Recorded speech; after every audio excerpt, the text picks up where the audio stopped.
Good day, grade 7 students. Welcome to third quarter Module 5. Remember that you can always play or pause this video whenever necessary.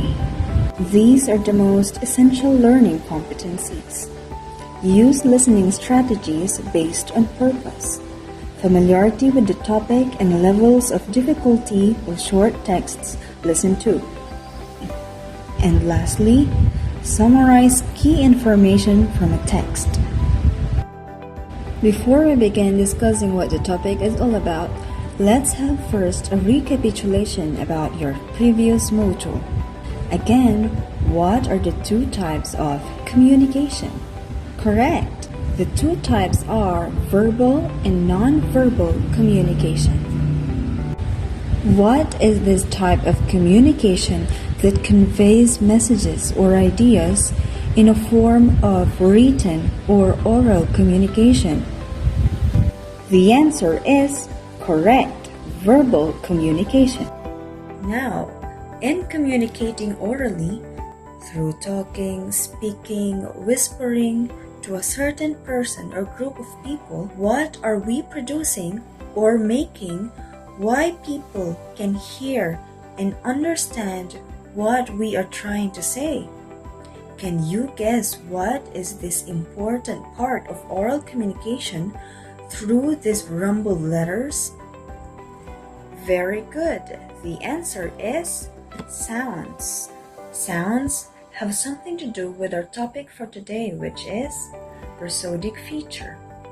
What is prosodic feature? These features appear when we put sounds together in connected speech. Moreover, these are rhythmic and intonational elements of speech essential to the sounds of speech. And there are types of prosodic feature. These are stress, intonation, pause, and volume. Let's first begin with stress. What is stress? This is the emphasis given to a particular syllable in a word. Stress syllables are described as louder and has higher pitch compared to unstressed syllables. Let's analyze the two given examples. Are these two words the same or different with each other?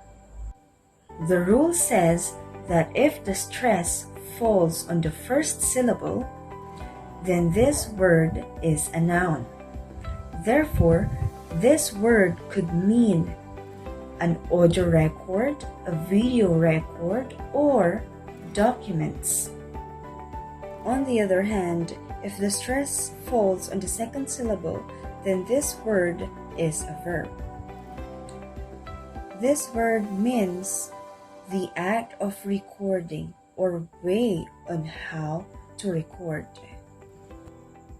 Let us use these words in sentences.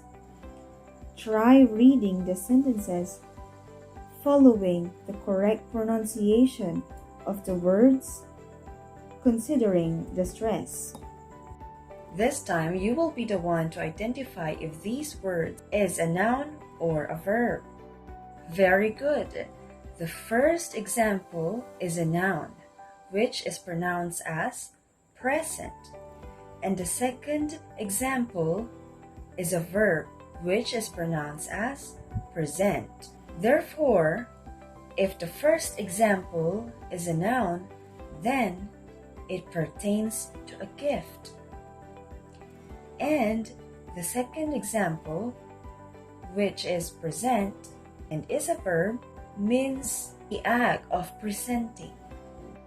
Let us use these words in sentences. Try reading the sentences following the correct pronunciation of the words, considering the stress. The next type of prosodic feature is intonation. This refers to pitch variations and is used to express emotions and to emphasize an idea. There are two types of intonation. The first type is falling intonation. As what the term implies, falling. It describes how the voice falls on the final stressed syllable of a phrase or a group of words. Examples of falling intonation are the WH questions. They are called this way for a reason. It is because these questions begin with WH words. They are also called open questions because these questions ask for different information. The WH words are who, what, when, where, why, and how. So, when should we use these WH words? Can you guess this right? What do you think is the WH word used to obtain information about a person or people? Correct. The WH word is who. How about when we request information about somebody or something? The WH word is what. Then, if we obtain information about the time period, correct. When? And if we obtain information about the location of a person or thing? Okay, very good. The WH word that should be used is where. This WH word, on the other hand, is used to obtain information about the reason when something happens. Good. Why should we use to ask about the reason? And lastly, this WH word is used to obtain information about the way on how something happens. And last from the list is this WH word is used to obtain information about the way something happens. Good job. The WH word is how.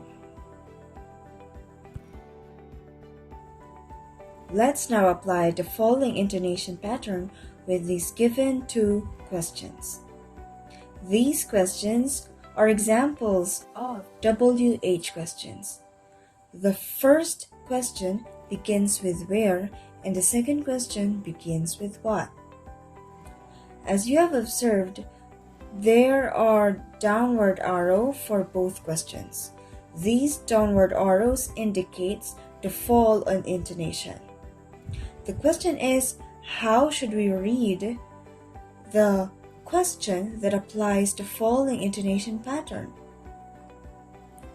As what was mentioned earlier, the following intonation must be given emphasis at the end of the question. So it should be read this way. Where's the nearest post office? What time does the film finish? Both questions applies the W. Next, let's proceed to the second type of intonation pattern, which is the rising intonation. It is termed this way because it describes how the voice rises at the end of a sentence. Examples of rising intonation are the yes or no questions. Yes or no questions can only be answered by yes or no. That's why they are also called closed questions, because the answers are limited only to two, which are yes and no. Here are the examples of rising intonation pattern applied with these questions.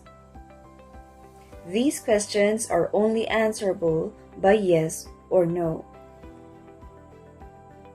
As you can see, both questions shows an upward arrows. These upward arrows indicates the rise of intonation at the end of the word in questions.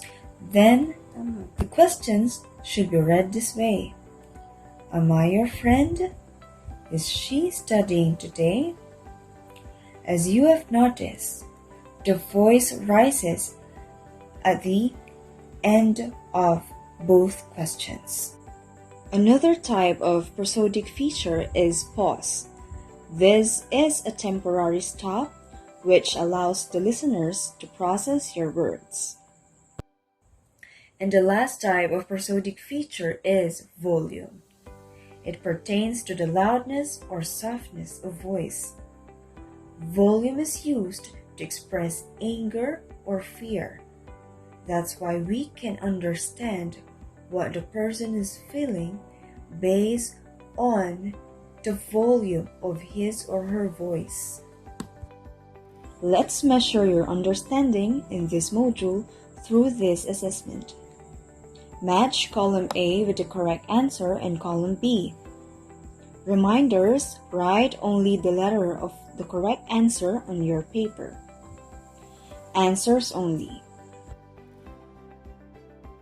Thank you for joining today's class, for listening and participating. See you again.